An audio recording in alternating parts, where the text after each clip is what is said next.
No, Cookie, I'm only half Haitian, so there's a very small chance of me ever eating you, okay? Oh, hey everybody. Welcome back to JL's Book Club, where we don't talk about Fight Club because I didn't read Fight Club. This month we've got 2 books to review for you, but before then, as always, our beverage of the month, and I think I know we've never done this beverage, so we continue our streak of never having the same beverage sponsor an episode, but this one's a special one. This one is from the Minocqua Brewing Company in Minnesota, where they like to pretend they're all First Nations peoples, apparently.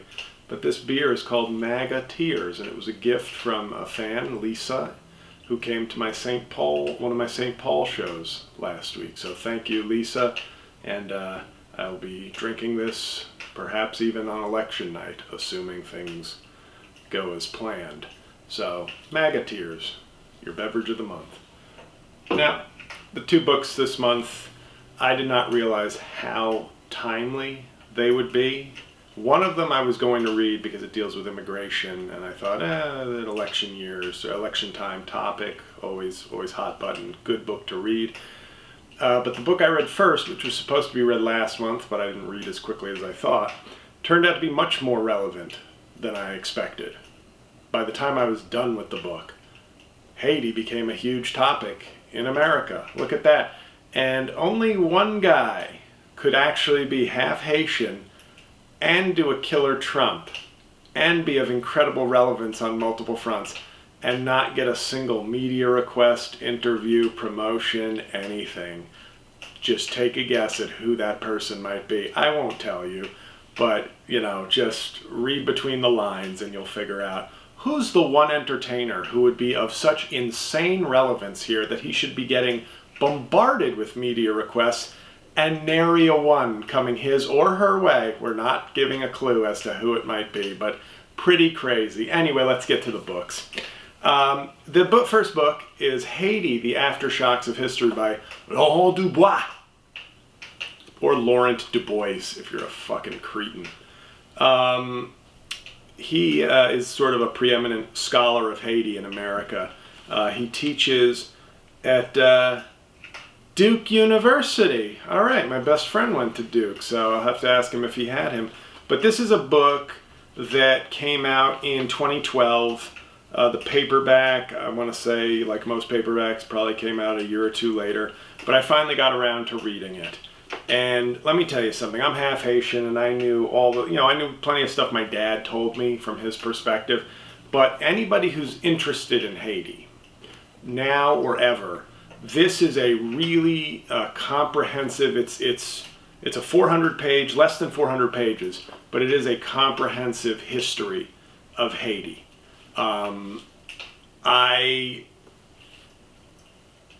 I hear people in passing say things, but I learned so much from this book.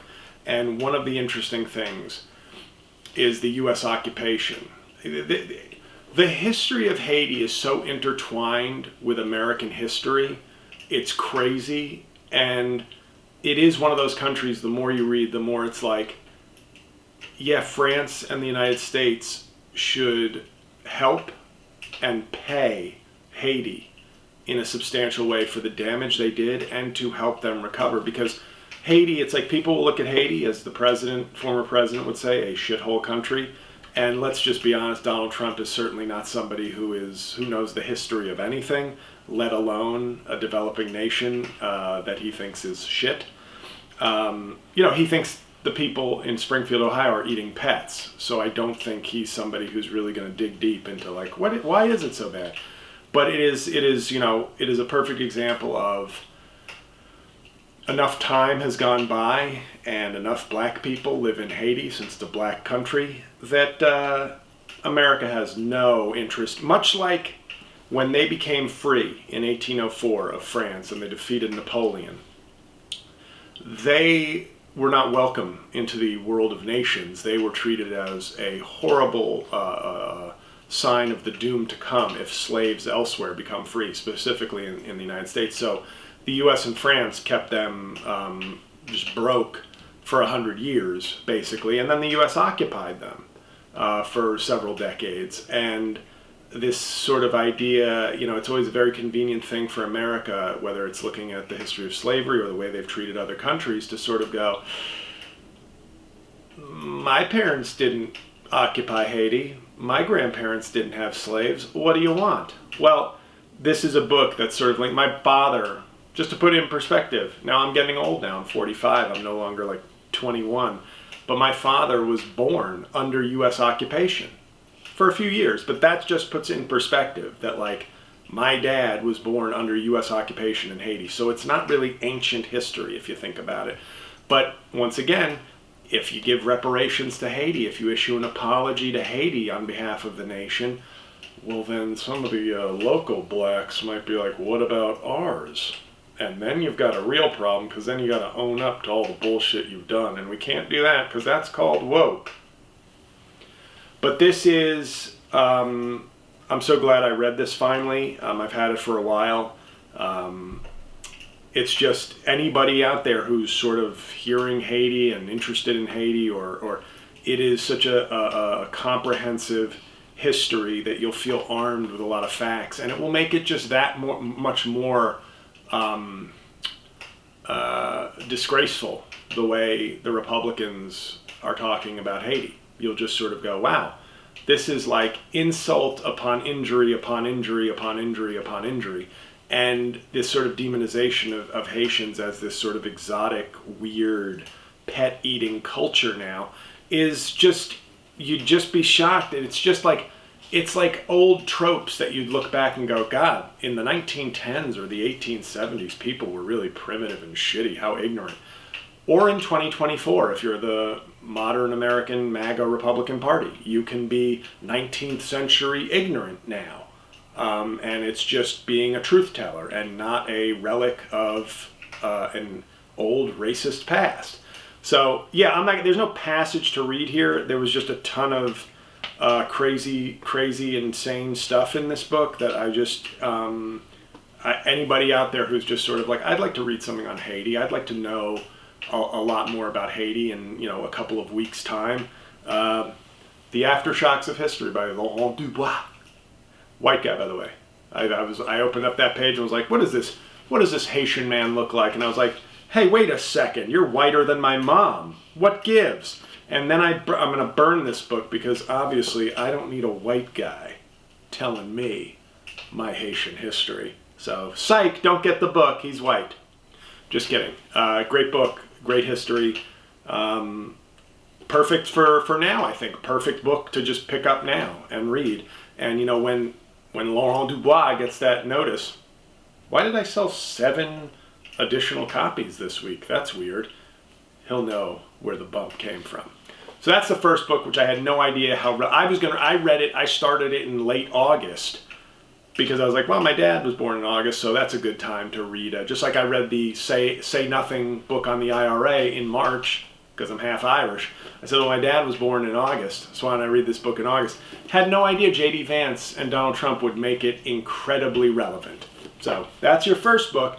Now, the other book was on purpose, but is also related to immigration. And I didn't realize a Haiti book, a Haiti history book, and a book on Central American immigration would be sort of what a perfect time to read these 2 books. But this is a new book, relatively new book. It was on Obama's summer reading list, and I'm always skeptical. I'm like, how do you read so many books just in the summer, Barry? Okay? Stop trying to put your fellow half-black immigrant, half-white American lawyer to shame.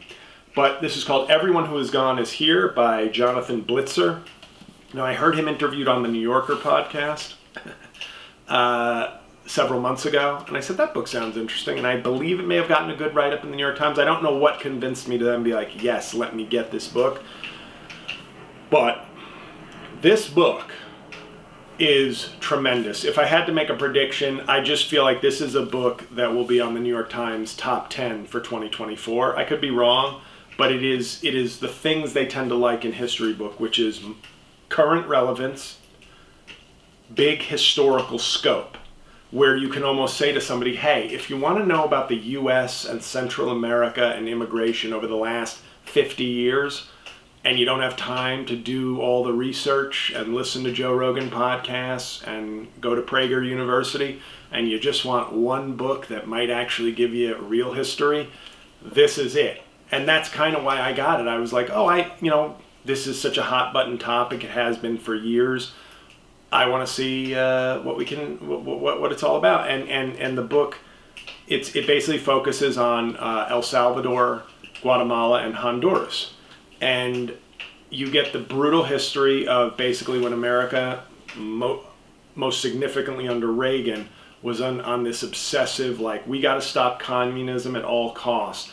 So what the U.S. does is basically destroys many countries, gives carte blanche to the most brutal anti-communist dictators. Perfect example of the cure being worse than the disease. If you believe communism is a horrible thing, the cure was worse than the disease. Because if you'll see, like to me, it was one of those things where I go, and people might point to Cuba or whatever, but trust me, these were brutal, unbelievably brutal times. And the U.S. was basically like, just check here if you're not communist, and we'll give you a blank check. And look the other way while you systematically rape and murder your people. Because you're not, just make sure you check the not communist box on the form. That's very important, or else what you're doing is crimes against humanity. So check the not communist box on your form. I can't stress that enough, third world dictator. So what the book does, it goes through each president. It starts pre-Reagan, but Reagan is sort of the first big focus because he was really a Cold Warrior. And then we get to the 90s, and one of the issues with the Clinton presidency in general on all matters was this idea of like, Democrats keep losing, and people love to blame Clinton for this. And I'm not saying he didn't make some bad long-term decisions. Deregulation was horrible. But people forget now. They look back in hindsight, and it's like, he should have done. Democrats were losing. Democrats were getting their asses kicked. He came in and kind of triangulated and did centrist stuff because that's what would win. So he didn't. Would a far-right person have been better? No. They would have done far worse. But he did make all these strategic decisions, and they go through his career as a governor where he lost. His only political race of his career that he lost was because it involved immigration in Arkansas. And he became tough on immigration because he had learned his lesson that lost. And something many people in this country don't seem to understand is you can lose perfectly or you can win imperfectly. And it seems like a lot of people, especially on the left, would choose to lose perfectly. He said all the right things, he got trounced. But we can hold our heads high as a much more right-wing candidate destroys far much more. So then we get to George W. Bush and how 9/11 sort of changed a lot of the calculations around there, and then Obama, and then finally Trump Biden. So it is this long, comprehensive look. And one of the themes in the book is sort of, and I fear that this can be applied to sort of things like climate change and other things, and in the case of Honduras, a lot of their refugees were climate related, which is that's the both literally and figuratively the melting iceberg that's coming for this country. If we think it's bad now with dictators and gangs, when climate becomes the main driver of immigration, we're going to hit a whole new level. And the problem with this country, in so many ways, is this book lays out how responsible we are for a lot of this stuff. Not solely, but that we do bear some responsibility in creating the conditions that now, oh no, we got to keep these refugees out. We never do anything to atone for setting in place. So climate, we're one of the big polluters. But when these climate refugees start showing up from Honduras and many other places, we're going to go, no, you can't come here. How dare you? And it's like, well, you could have you could have done something more about climate change and maybe we wouldn't be here. You supported for generations violent dictators. Well, we want to get out of here. No, well, you can't. I'm sorry. I didn't help a violent dictator. I was in high school then. So what do you want me to do about it? And much like the example of Haiti is a centuries long example, we're seeing it now with immigration in this book. So as much as this might sound, and I know I'm preaching to the choir probably with my fans, but and followers, but it really spells out how much we are responsible for the problems that we now act are being thrust upon us, like we're completely innocent and had nothing to do with creating these circumstances. So it's unfortunate. I think this is the kind of book that is essential because this is one of the big issues of our time and in our country. So just like I think if you want to know anything about Haiti, that's a great book. I learned so much, and I just feel like it's so comprehensive, and he's sort of considered an authority, and at 370 pages, very manageable book. And then as far as the immigration crisis going on in our country, and I'm sorry, I know there are so many people, and this is the frustrating thing. I'm talking to people who probably will agree with me or think this book is great, but the people who need to read a book like this are probably A, not readers, and B, not going to read it. Because it's one of those things where you want to give this to somebody and say, well, read. See that, at what point do we bear responsibility for some of the things we've done? We can't just, I know we can't come up with a perfect solution, just like reparations for descendants of slaves. It might not be a check for $1 million, but it might be something like Georgetown University did in response to my sister-in-law's book, which is to create scholarships for descendants of Georgetown-owned slaves. That is something. And somebody can always say that's nothing, that's not enough. No, it is something. And that it is something concrete and valuable that can be tied. But the fact is, we live in a country now where a migrant coming from Central America or Mexico for any reason is treated like, I'm using their words, an infestation of virus. And let me tell you something, the one passage I was going to read from this book, and then I'll let you get on with your week and month, the one passage I was going to read from this book was about COVID. Because that was, to me, so interesting that we had so many detainees that we were deporting that were COVID positive. And we were, as somebody said, we were the Wuhan of the West because we were accelerating the spread of COVID with poor conditions that we were keeping migrants in during the early days of the breakout, and then just going, get them on planes, get them out of here, and causing massive infections in countries where there really weren't any.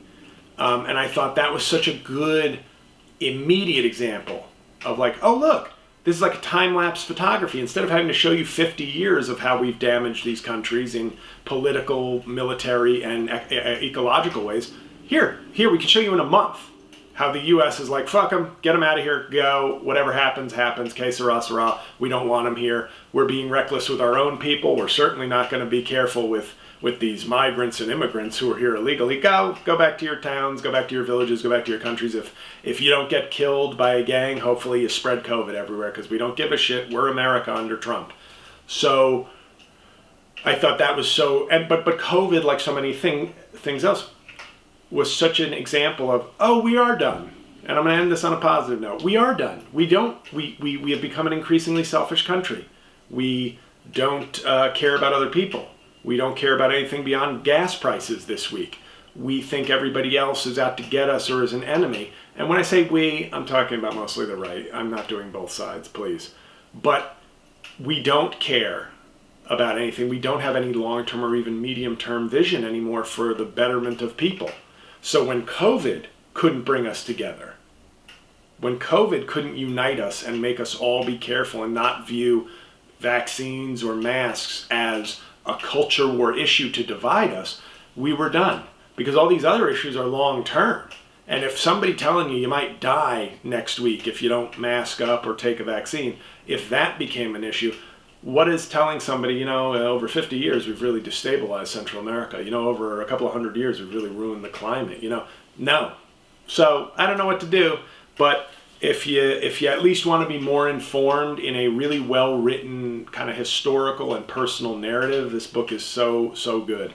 So two good ones that I didn't expect to be as timely as they are. This one I expected to be timely. The Haiti book I just thought was I'll talk about my Haitian roots, not realizing that J.D. Vance and Donald Trump would make Haiti a top-line news item. So that's it for this month. Next month, I'll be reviewing the book I promised for this month, but obviously I took a little longer with those. The Great Believers, which was on the New York Times top 100 books of the 21st century. I've owned it for a while, and now it's time to finally read it because I'm a snob who wants to be up to date on as many of the books on that list. And the other one, which was another sort of election-timed book that I recently bought. It's a relatively new release by Maria Arana, Latino Land.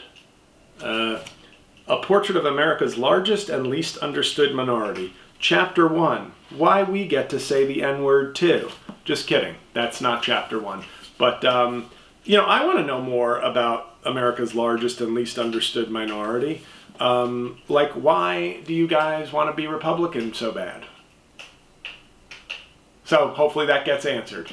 So that's next month's books. Thank you for being Patreon subscribers. I appreciate it. Lots more to come. A lot of gigs coming up in the next month. So thank you for your support. I hope you enjoyed this. All 10 to 19 people who watch these very well done and meaningful book reviews.